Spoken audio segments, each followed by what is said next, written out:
Rekan-rekan sekalian, rekan-rekan prajurit dan rekan-rekan dari media Kompas, setelah perjalanan kita selama kurang lebih 4,5 jam dari Jambi, dari Korem 042 Garuda Putih, kita sudah tiba di Koramil 03 PAU dan sudah melaksanakan istirahat serta sholat. Oleh karena itu kita akan melanjutkan kegiatan. Untuk perjalanan yang kita lanjutkan ke kawasan terpadu Suku Anak Dalam berjarak lebih kurang 50 km dengan jarak tempuh 1,5 jam. Oleh karena itu, perhatikan faktor keamanan selama di perjalanan. Hindari hal-hal yang kira-kira tidak pantas kita lakukan di perjalanan.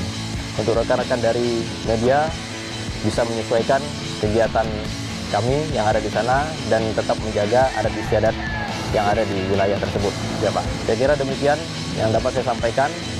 Sebelum kita berangkat, mari kita berdoa agar kita diberikan keselamatan sampai dengan tujuan dan kembali dengan selamat. Perhatikan, siap gerak mengawali kegiatan ke kawasan terpadu Suku Anak Dalam.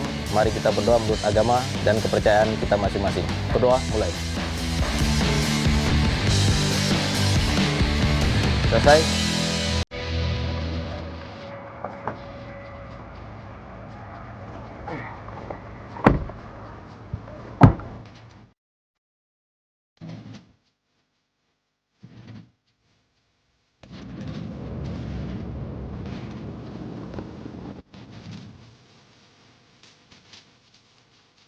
Dengan waktu tempuh lebih kurang 14 jam melalui jalan darat, tim Kompas TV didampingi oleh rekan TNI Korem 042 Garuda Putih berkesempatan untuk meliput daerah kawasan terpadu Suku Anak Dalam.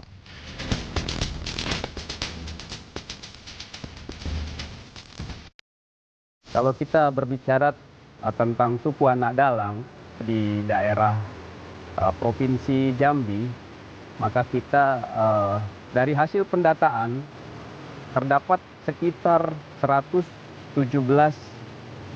KK yang terdiri dari sekitar 4.207 jiwa. Suku Anak Dalam ini tersebar di hampir di seluruh Provinsi Jambi, namun terkonsentrasi pada beberapa kabupaten seperti Kabupaten Batanghari, Kabupaten Merangin, Kabupaten Tebo, Kabupaten Bungo, dan sentralnya ada di kawasan Taman Nasional Bukit 12. Ini di daerah Kabupaten Tarolangun. Kawasan terpadu ini didirikan untuk memberikan kesejahteraan hidup bagi masyarakat Suku Anak Dalam. Berlokasi di Desa Lubuk Jering, Kecamatan Air Hitam, total luas kawasan ini adalah 20 hektar yang terdiri dari kawasan perumahan dan lahan bercocok tanam untuk memenuhi kebutuhan hidup. Kami melaksanakan pendekatan untuk mengajak warga Suku Anak Dalam untuk menetap di kawasan pemukiman yang sudah disiapkan melalui Prada Budi dan Babinsa setempat, Sertu Tamrin. Mereka masuk ke hutan dan mengajak warga Suku Anak Dalam untuk mau menetap di pemukiman tersebut. Sertu Husni Tamrin adalah salah seorang personel TNI Angkatan Darat yang bertugas sebagai Babinsa atau Badan Pembinaan Desa. Beliau adalah salah seorang personel TNI yang terlibat langsung dan turut berjasa bersama Pangdam II Sriwijaya yang menjabat pada tahun 2017, yaitu Majen TNI AM Putranto, dalam membuka dan membangun kawasan terpadu Suku Anak Dalam bersama pemerintah setempat.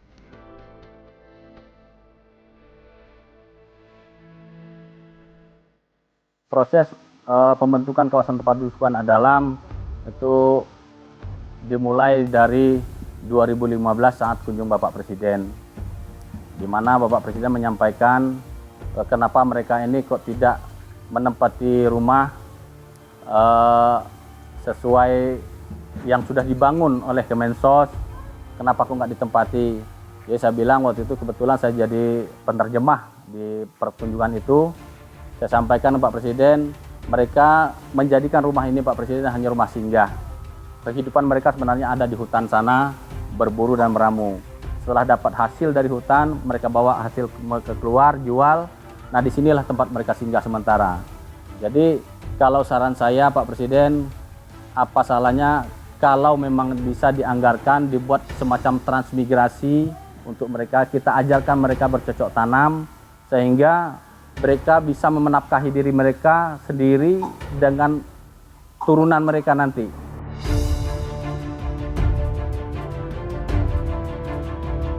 Dalam pembangunan kawasan terpadu ini, Sertu Tamrin bersama dengan anggota personel Babinsa lainnya sangat berperan penting untuk membaur dengan masyarakat asli suku Anak Dalam yang masih tinggal berpindah tempat agar dapat mengajak mereka untuk menempati tempat yang sudah disediakan oleh pemerintah.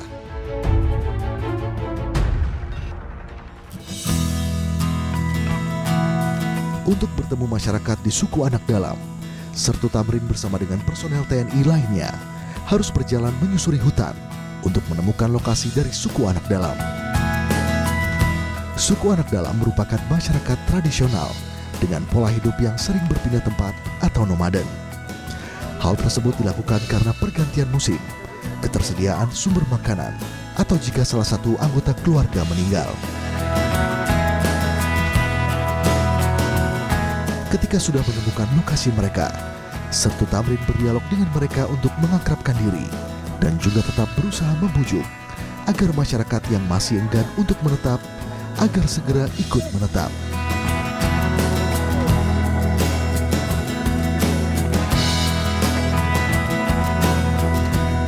Dari hasil berbincang Sertu Tamrin dan masyarakat suku Anak Dalam ini, ternyata diketahui bahwa salah satu dari anggota keluarga mereka tengah sakit.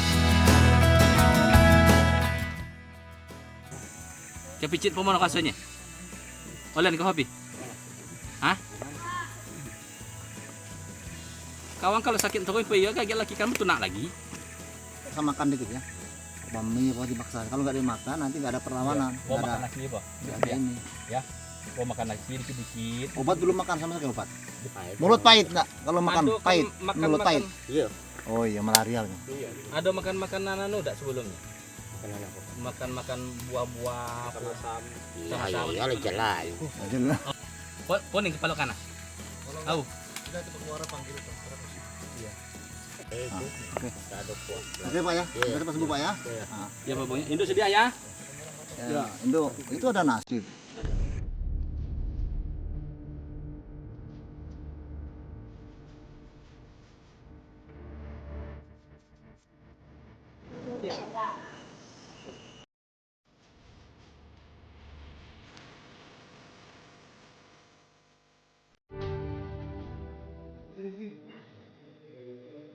Sertu Tamrin bersama sang istri dan anaknya yang mengajar di Sekolah Dasar 191 juga turut berperan dalam meningkatkan pendidikan pada generasi muda masyarakat suku Anak Dalam.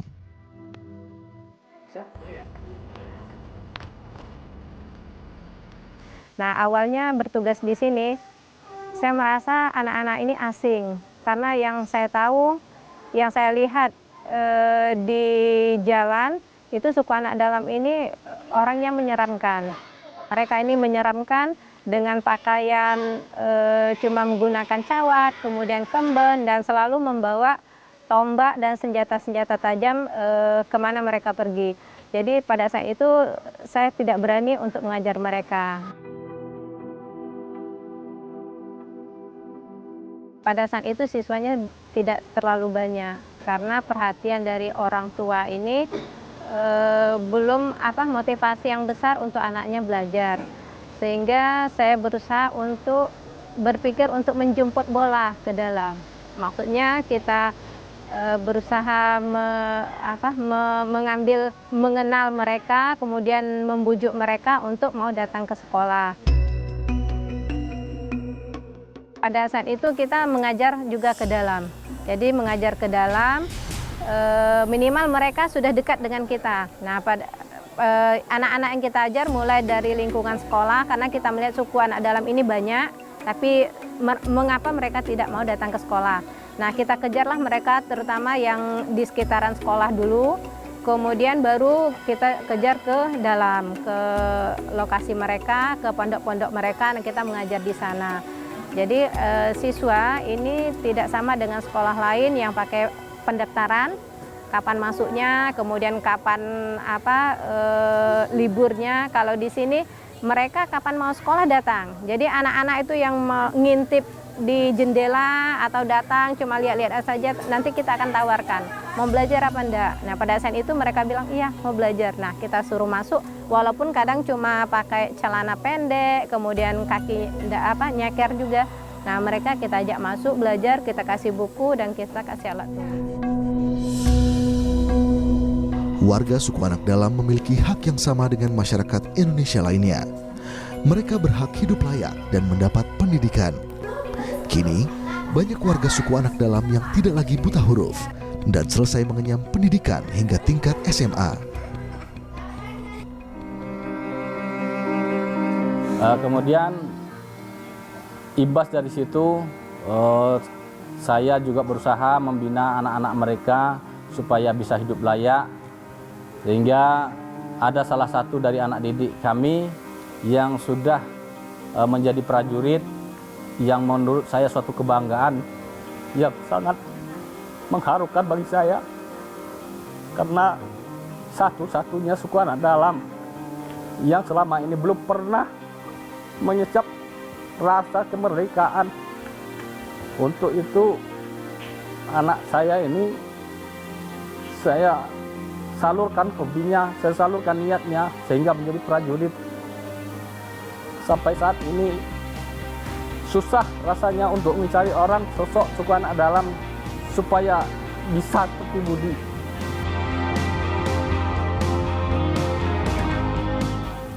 Budi tidak ada mimpi untuk jadi prajurit, karena pada kunjungan Panglima ke Kodim kami waktu itu saya izin saran ke Panglima, karena kegiatan saya membina suku anak dalam tanpa ada ujung pangkalnya. Untuk apa baca, tulis, dan hitung, tapi tanpa ada contoh bagi mereka agar mereka ini bisa merasa bersaing dengan masyarakat-masyarakat luar. Saya tanyakan dengan Budi, Bud, maukah kau Budi masuk tentara? Jawabannya simpel, Pak, kami ini orang Rimbo, apa mungkin kami bisa bersaing dengan orang-orang luar di sana yang notabene orang-orang pintar, duitnya banyak. Kami ini anak hutan, Pak, apa mungkin bisa masuk ke situ? Nah, saya jawab pertanyaan Budi, saya sampaikan dengan orang tuanya, boleh enggak orang tua anakmu jadi tentara? Saya temui Bebayang, orang tuanya si Budi, sama halnya jawaban itu. Di saat mereka menyampaikan, apa mungkin Pak, kami suku anak dalam bisa menjadi prajurit yang katanya orang luar saja susah untuk masuk ke situ. Saya bilang tidak ada yang tidak mungkin apabila Tuhan berkehendak. Inilah kehidupan kami suku anak dalam. Nah kalau yang dilihat yang tadi menyambut saya datang ke sini, nah kayak gitu kita di sini suku anak dalam. Apalagi anaknya sudah lama tidak ketemu. Memang untuk menghilangkan rasa kangennya mereka memang harus kayak gitu.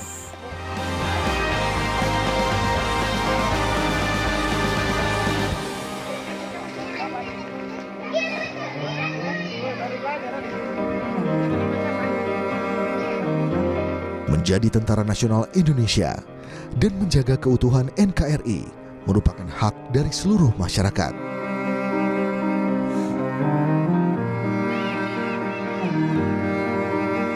Prada Budi yang merupakan salah satu anak asli suku anak dalam ternyata juga bisa bersaing untuk dapat menjadi garda terdepan dalam menjaga kedaulatan Ibu Pertiwi yang ia cintai. Bangun persatuan, tingkatkan keadilan sosial semampu kita. Maju terus, Indonesiaku.